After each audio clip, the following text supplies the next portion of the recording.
Hey guys, welcome back to my channel. Today I'm going to give you an update on what I read in the month of April and what I watched as well. For a change today, I will start with shows/movies that I watched in April, then move on to the books. Oops. I watched first 2 episodes of Citadel that's available right now, starring Priyanka Chopra and Richard Madden. That was fun.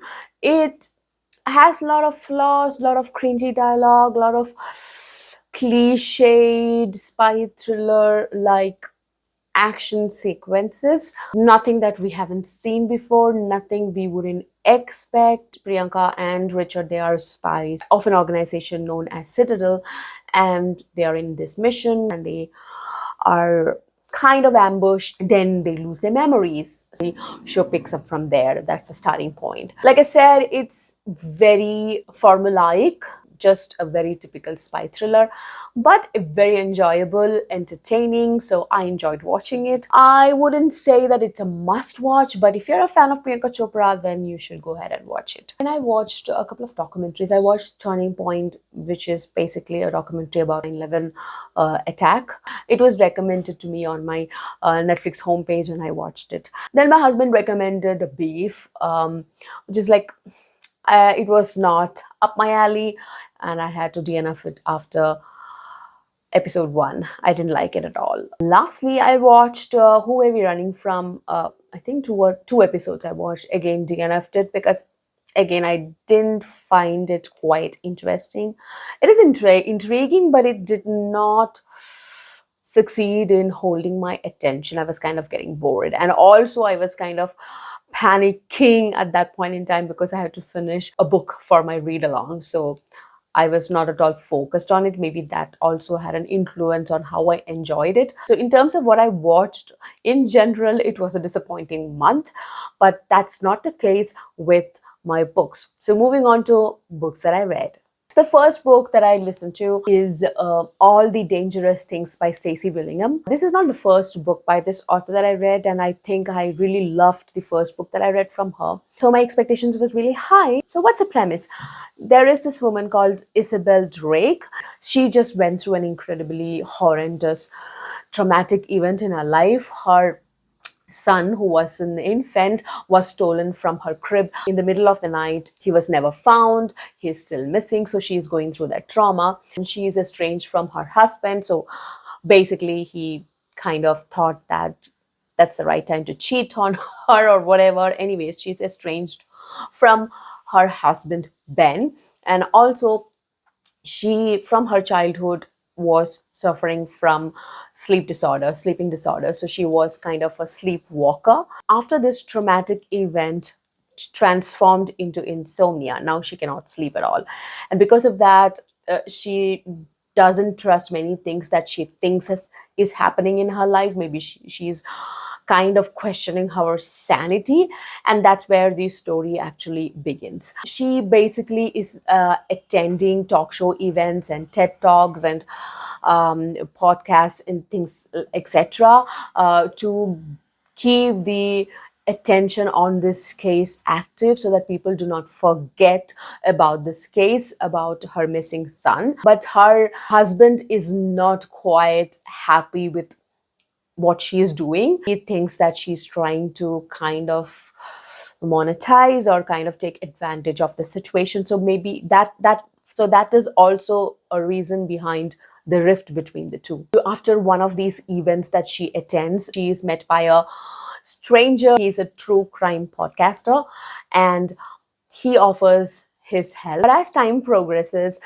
she gets a kind of very unsettling feeling about this guy. What is his ulterior motive? She starts to doubt. That's the basic premise. The story has all the great ingredients for a great thriller, but pacing was really an issue. I was really bothered by the pacing.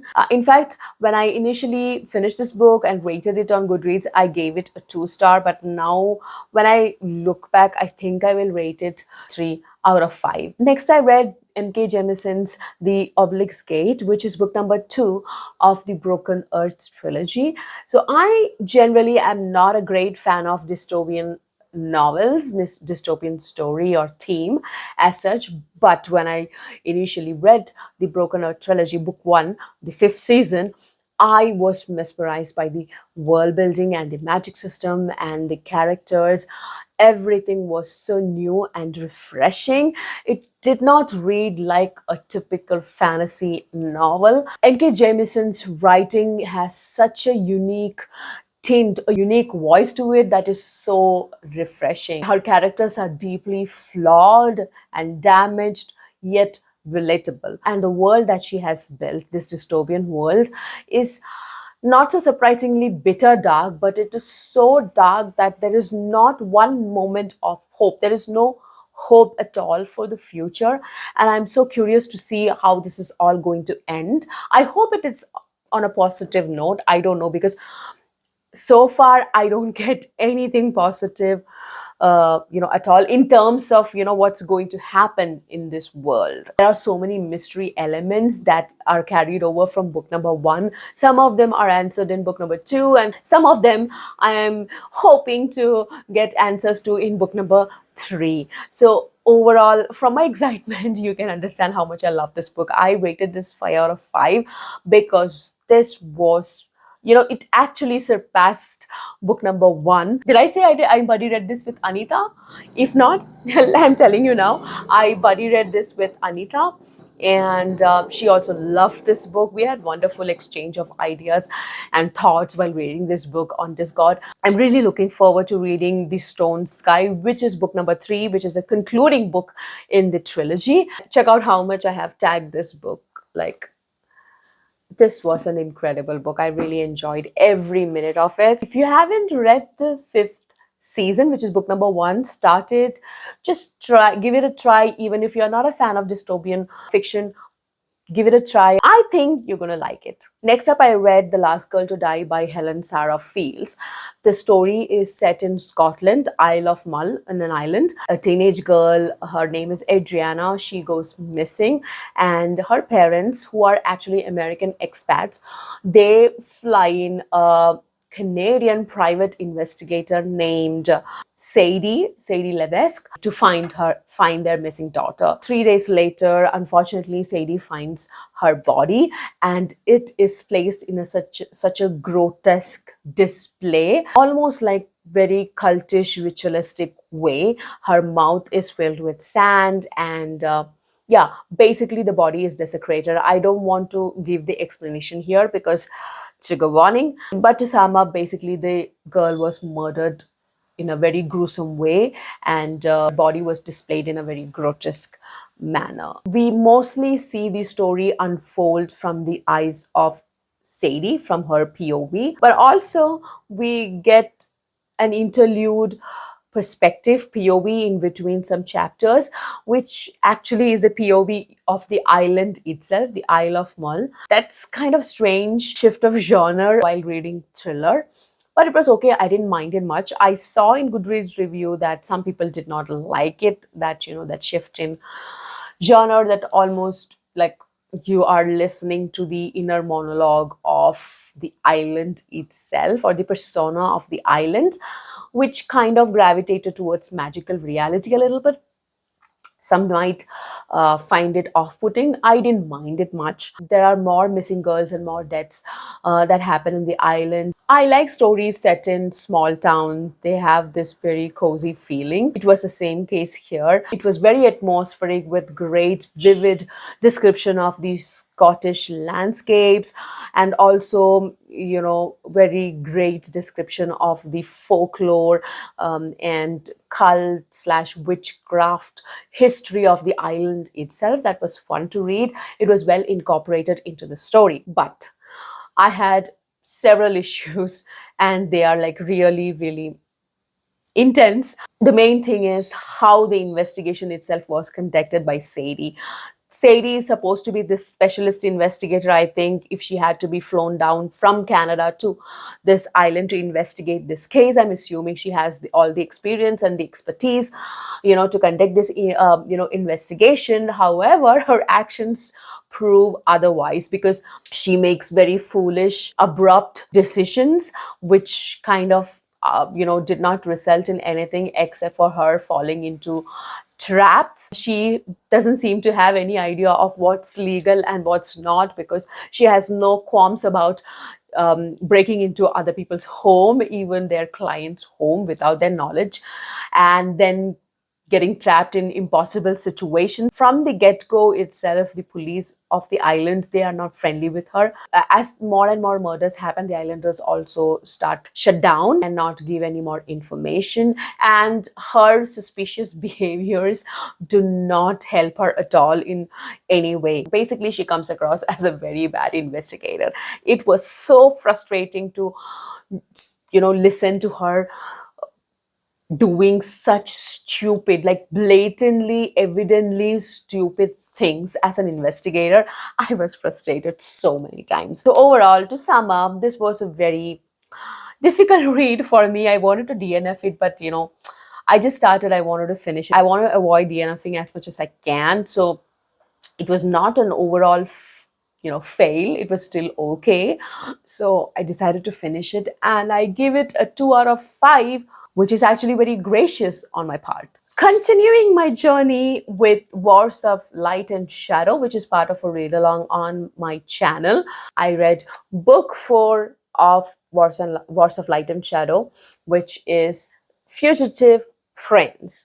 This is book 4 and book 1 of arc 3, which is Alliance of Light. So far, this is my favorite book in this series. This book made me cry, made me laugh, made me think, frustrated me so many times, and cemented Prince Arathon as one of my favorite characters in a book ever. I mean, I'm in love with Prince Arathon. If you're more interested in knowing about the series, please check out my live discussion with author Janny Watts and PL Stewart and Blaze.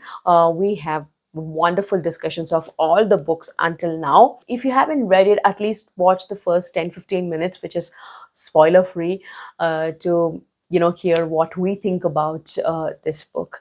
Guys, I cannot stress this enough. If you are a lover of good books, great authors, which can steal away your heart, something like Malazan, then you've got to read this series. You have to get into this series.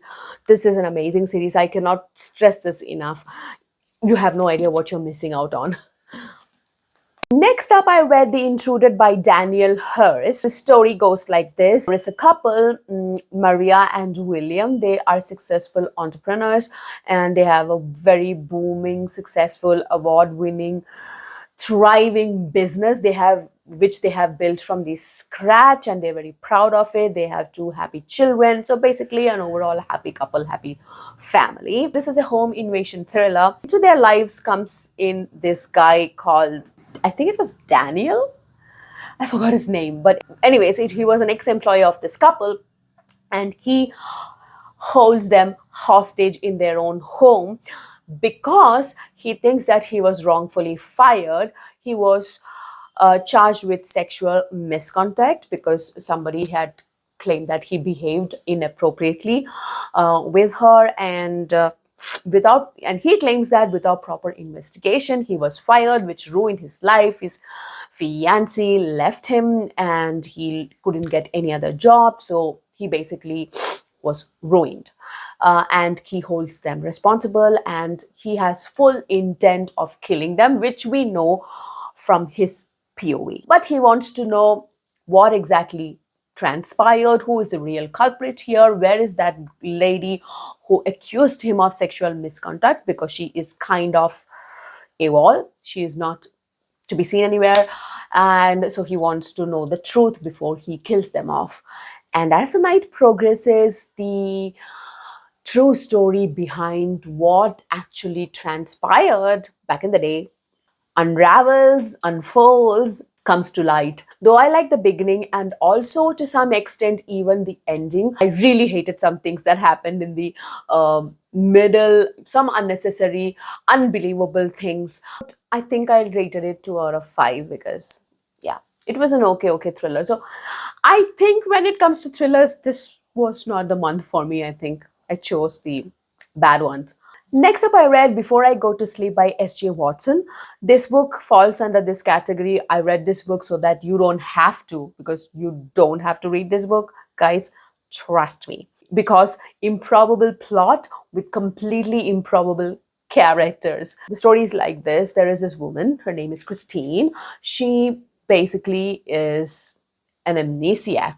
So she was in an accident or a traumatic event, and she loses her memory. So she wakes up every day with no knowledge of who she is, who she's living with, what has happened, nothing at all. Every day she wakes up and there is this strange looking man in her bedroom next to her, and he says that he's her husband, Ben, and then he makes breakfast, takes care of her, and goes to work, and she's at home. And one fine day, she receives a phone call, and it is a guy or a doctor named Ed Nash who wants to help her, but he doesn't want her husband to know because he has already approached him, and her husband thinks that treatment is not going to help her because they have tried everything under the sun, according to the husband, which is kind of suspicious. You guys are lucky today. You're getting all kinds of hairstyle because I was so frustrated with my bangs today, so I just pushed them back. She agrees for the treatment with the doctor, and the doctor asks her to maintain a journal and keep it hidden from her husband because he doesn't like the idea of her getting any kind of treatment, right? She writes the journal every day in the evening, and then next day morning she gets a call from the doctor on a phone that he has provided her, that only she is aware of, and again tells her to go and read her journal. Then her memory is every day refreshed. I don't want to say anything more to spoil it. My problem with this book was that it was quite repetitive. You can see that every day her getting up and her thoughts every day, which gets kind of getting frustrated. Like, yes, I get it. She has amnesia. Yes, I get it, author. Move on. Guys, this book was 11 hours and 55 minutes. I think this whole book could have been like 6 to 7 hours. To top that, the auxiliary characters, I think all of them, the side characters, they were horrible, horrible human beings. I mean, if people like them exist in real life, you know, God help us. So they were really, really bad characters. I rated it 2 out of 5. I should maybe rate it 1, but I somehow liked the premise. It could have been much more compact and fast paced so that we wouldn't face this issue of frustration, of repetition. Then I also read 1/4 of The Shadow Rising, which is part of my Wheel of Time read along. I will continue that this month. Soon you will also get a live discussion on The Shadow Rising, which I'm so excited for. So basically, in the month of April, I read 7 and 1/4 books, which is kind of an achievement for me. I'm really proud of that. What did you guys read and what did you guys watch in April? Let me know in the comments. I will see you soon in another video. This is Angie signing off. Bye bye.